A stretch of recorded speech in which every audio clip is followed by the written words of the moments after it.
Now, I'm supposed to be a STEM YouTuber making videos teaching people maths, chemistry, physics, but I decided to make a whole new channel just so I can hate on this movie. I actually wanted to like Supergirl, man, a more cavalier, cooler version of Superman, but instead I got possibly one of the worst, most boring movies I've ever seen. I watched Superman the week before, and Supergirl's appearance in that did not provide much hope for her movie. Thanks for watching him, bitch!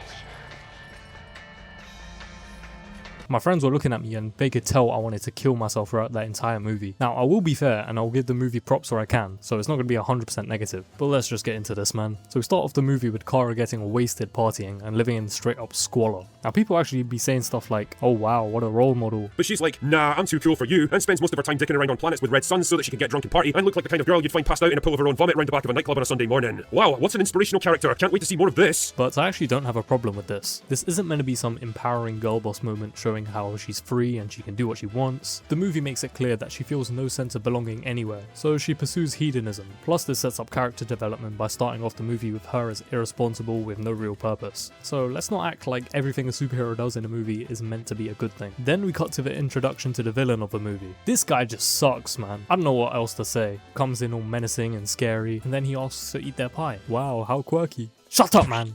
Guy just wants to be Vast from Far Cry 3 so bad. Except he's not intimidating, he's just a generic bad guy who's a little silly sometimes. Also, why the hell is her brother just vibing to music and suddenly decides to rush out just to get axed? Like, what was his plan, bro? And then the dad decides to finally use his explosives just as he's about to die? Why did he not use this before? Who knows, man. And now he decides to kill everyone except the girl because the plot needs her alive. Okay, man. And then she pulls up to the bar where Supergirl just so happens to be. She gives some whole rehearsed speech, all posh and professional, about how her family got slammed out and she's looking for someone who can help her get revenge. She said these lines as though she's in a play acting out a character who's been through this stuff. I don't even think it's the actor's fault. I think it's just the dialogue and direction she's given which makes it so weird. Like, you're a 13-year-old girl, how are you this emotionally detached after witnessing the murder of your parents and your brother not that long ago? I get the idea that her character is someone who tries to be overly logical yet doesn't fully understand how the real world works, which is why she advertises the sword as the prize and is shocked when she instantly gets robbed. Bro, I robbed you, bro.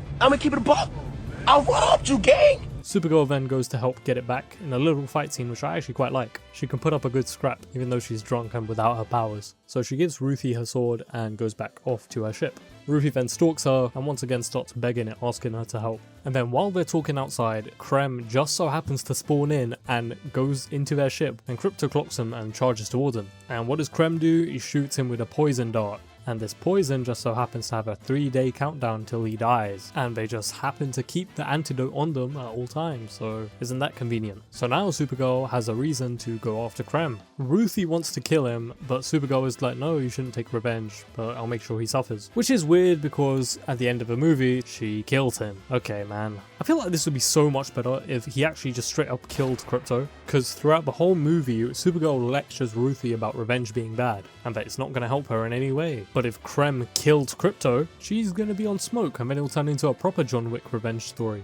And plus then it will show Krem as someone being actually evil and at least competent enough to kill a super dog, because right now he's just a guy, bro. He's never portrayed as any real threat to Supergirl. The whole challenge with him is just trying to find where he's at. Anyway, Supergirl then gets on some space bus. Now there's actually some pretty funny scenes on this bus, so fair enough. Some genuinely very funny stuff. And then of course Ruthie shows up and she's getting pressed by some alien. Then Kara comes in and saves the day by speaking some of its own language to it, which was actually quite cool. But some more flipping begging from Ruthie again. And then all of a sudden when they sit down, they happen to get jumped by space pirates. Okay, man. Supergirl then steals one of the space pirates' teleporters in the most bait way possible. Like, she could have done some Huel Babino type timing, but I guess the pirate is just some stupid NPC, man. So then they have a little teleportation fight on the boss, but since the pirates are incompetent, and so is Supergirl since she's brand new with the teleportation thing, it's just like a fun little fight, I guess, but it's just not very good. She loses the fight anyway, and she ends up getting trapped in like some little box, but then she gets blasted off into space. But then the yellow sun comes in full force and she smokes them. Now the CGI is a bit obvious in that whole laser beam sequence, but I kinda liked it.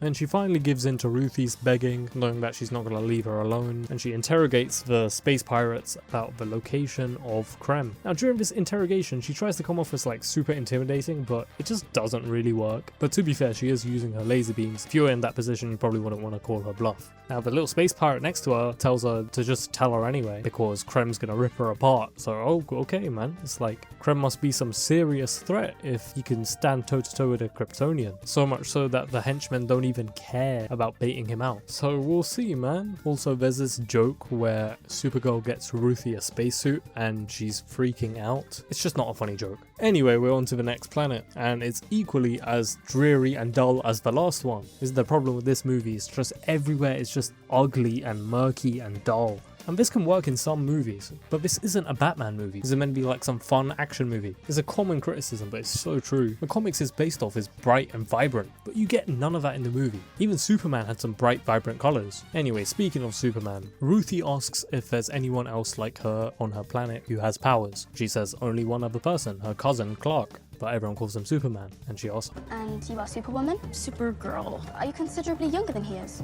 10 years, give or take. so yes, she is considerably younger than him. And yet, she immediately goes like, How come he's a man? I mean, you're... cause she is considerably younger. That's literally what you were just asking. Okay, anyway, they go into the bar and they look for information. So she arm wrestles this guy, saying that if she wins, then he has to give her the info of where Krem's at. So instead of beating him normally, she decides to break the dude's arm. Why? Guy literally agreed to the deal. If she was smart, she could have at least waited to see if he'd actually honor it before breaking his arm, but nah, man. Okay, anyway, then she goes and scraps the rest of the bar, and she smokes them all. Do we see her smoking them all? No, we just see a shot of Ruthie's face. Nice, man. Anyway, we see the aftermath, pretty funny. Then they sit down, and then Lobo comes in. I actually kind of like Lobo in this movie. Jason Momoa does a good job. Does he really add anything to the movie? Nah, not really. But man's just hearing it, and I'm not really complaining. So Kara explains to Ruthie that he's an immortal who killed off his entire planet. And of course, Ruthie decides to go and reason with him. Okay, man. Okay.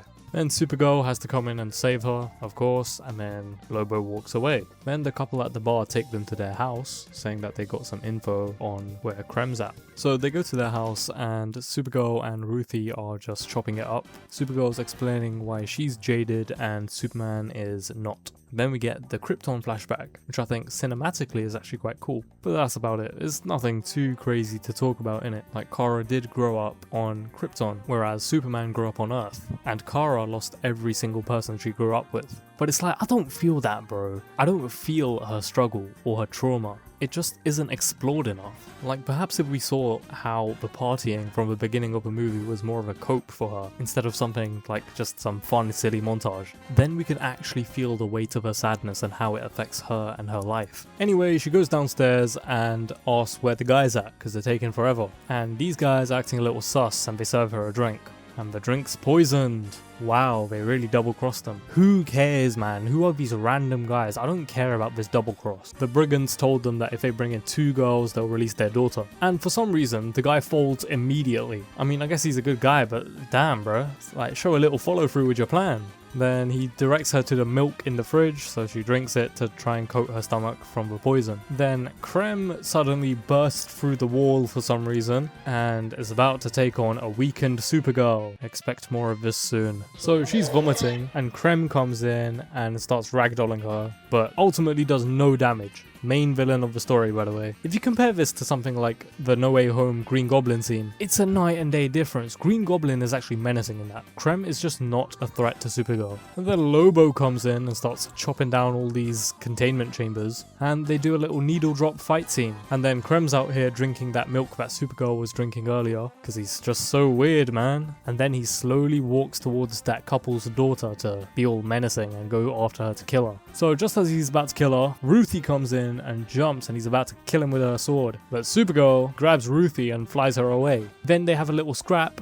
and while they're doing that, Krem's out here icing out the mum, the dad, and even the kid, bro. That's the one part I kind of respect. He actually does something properly evil. Then Supergirl sees the dead bodies and Krem going away up to the ship. And instead of pursuing Krem, she goes and flies to the dead bodies to check, oh yeah, they are in fact dead. Very nice. Then Krem's ship teleports away. Very competent decision making from Supergirl. The alcohol must have melted her brain, man. And then Ruthie rightfully comes in and starts scrapping with Supergirl like, yo, what the hell, man? Because of you, this family's dead. Correct! But then Supergirl's still on her moral high horse saying like, no, I'm not going to let you kill him. It's like she doesn't even care that this whole family just got slimed out before her. And why is she so adamantly against this girl killing Krem? The main source of her struggle in this movie comes from a Krypton flashback, how she can't find a place of belonging because everyone from her home planet, which she grew up on, got killed. So why is she always talking about this struggle of like, oh, if you kill someone, it's gonna mess you up. Who did you kill, bro? And now she's talking about, oh, it's not gonna make you feel better. It's not about Ruthie's feelings, bruh. It's about murking the guy who's about to murk a whole innocent family. But nah, let's save his life because we don't want Ruthie feeling the guilt. You know what that family is feeling? Nothing, because they're dead. And then Ruthie's out here saying like, oh, I don't want to end up all drunk like you. Even though Supergirl's saying she's messed up because she's killed someone before, I guess. Well, that's clearly what she's hinting at. Anyway, then she flies up and starts screaming. Now I think visually it's actually quite cool, but how do you scream in space? Also, she's screaming about all her pain from Krypton and her dog. Bro, what about the family, man? What about the person you killed? Then she interrogates Squidward and tells her to take her to the other planet. So she gets put onto the ship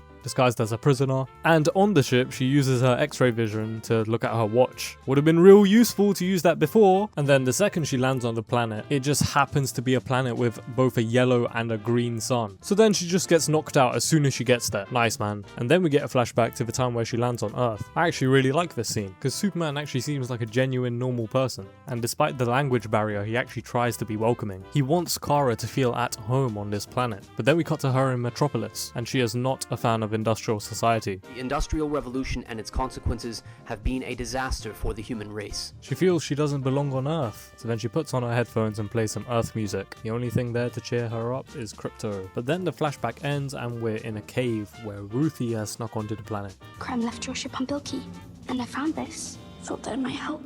So she had time to go to her old ship, take out that suit, sneak onto the cargo hold just as she was about to take off. Okay, man. Anyway, Ruthie then goes to fetch Kara some water, and of course, somehow she gets snuck up on and captured. Then she wakes up in some prisoner hold with Lobo. Then Krem comes in and tells her to tell him the location of Supergirl, and he'll let her live. But instead, she insults him and spits in his face. So what does Krem do? He walks away and says that she's to be killed by the end of the day. They were literally just talking about how the guy kills for sport. So Ruthie was basically begging to get killed here, but Krem doesn't kill her because plot armor. To be fair, maybe he was just giving her a threat in case she actually did get scared and give up the location of Supergirl. So I'll be charitable here, okay, fair enough. But then Ruthie does exactly that. She tells the guard that she doesn't want to die and she'll tell her everything. So the guard comes in and handcuffs her, then turns his back, and somehow this little girl who has shown to have little to no combat ability throughout this whole movie suddenly overpowers this guy who's way bigger and stronger than her. Trained prison guard, by the way, gets defeated by a handcuffed 13-year-old girl. Anyway, then she frees herself and Lobo. She then sneaks around on some Arkham stealth timing and steals back her sword. She then goes to find Krem, along with all these other brigands on top of a ship, and then she goes to pull some switch. All that switch does is drop the tank behind her. It would have done nothing to Krem. However, she doesn't even get to pull the useless switch anyway, because she gets immediately captured by Krem. The very last scene was to show her being clever and resourceful, but now she's back to being an utter moron. Krem is literally just about to kill her with her own sword. And the only reason he doesn't is because she has plot armor. Then of course Supergirl comes in last second, all powered up now that the yellow sun's back. Then Krem just stares at her like an idiot instead of killing Ruthie. Supergirl then lasers the sword out of his hand. Okay, first of all, the fact that this planet has a green sun and a yellow sun, it's just stupid. Why would Krem come here? Earlier he was gloating in the fact that the planet had a green sun and Supergirl would be depowered. But surely this guy would realize that she's just gonna come back full power if she just waits a bit, which is exactly what happens. Anyway, she then grabs Krem, starts flying about and starts dealing out some weak punches. These do not look strong at all, bro. And it's not even like she's dealing strong punches, but it just looks like Krem's just too tough. No, it just looks like she's dealing weak punches to just a normal dude. Also, Ruthie gets knocked off the edge and she's dangling by a rope. Interesting. Meanwhile, Supergirl is actually doing some damage to once. To some fodder, but then she gets hit with kryptonite darts. Nerfed Supergirl once again. And of course, he sits there to give his villain speech and commands one of her henchmen to kill her. Then Lobo comes in and kills that dude. He then kills another henchman and picks up Krem and puts him over the edge, and he's got a blade to his throat. Supergirl then tries to stop him from killing him.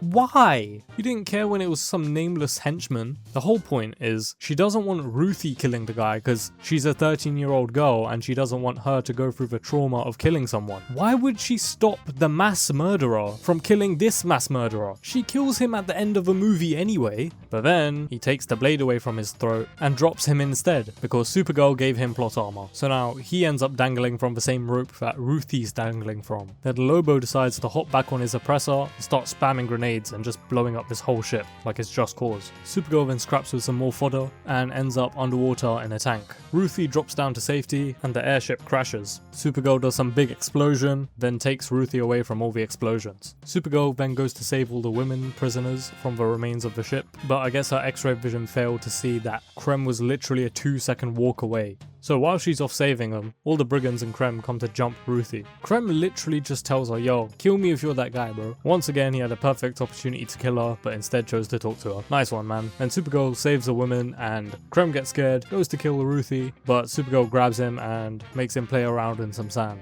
Then she comes back to deal with the brigands, starts blowing up everyone, lasering everyone. Then the needle drop.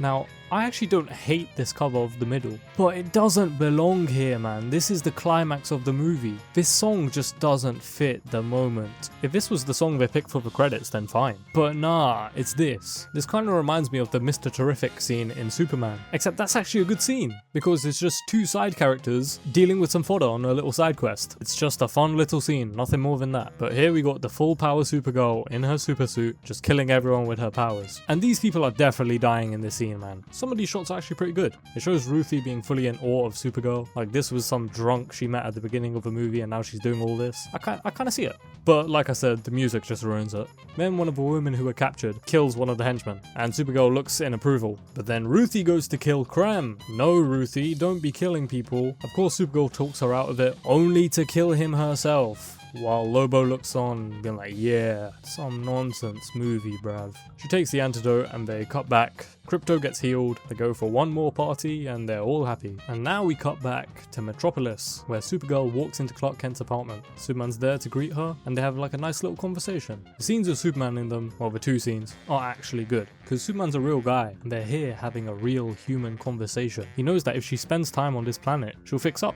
But at the same time, he's not forcing her. And now she's ready to accept, like, yeah, it's time I stay here. Things are so much worse with Ruthie because she's just such a poorly written character. She's a posh girl out for revenge. So then for most of the movie, we're getting two bad characters on the screen. It's not great. So, in summary, it's a boring, predictable plot. Simple revenge story. Revenge is bad guys, but oh no, she kills the guy at the end. Speaking of the bad guy, he's completely boring. No one cares about him. He's just a generic dude who's got no interesting qualities at all. There's not too much more to say, innit? The action scenes are okay. It's not like in Superman where he gets pieced up the entire movie. You know, Supergirl has her moments, but it's still not great. I feel like this could be done way better if the script was actually good. It's just not a good movie, man. It's got some fun moments here and there, sure, but overall, this was probably one of the worst movie experiences I've ever had. This movie deserves the hate. It's just bad. It's just not good, man.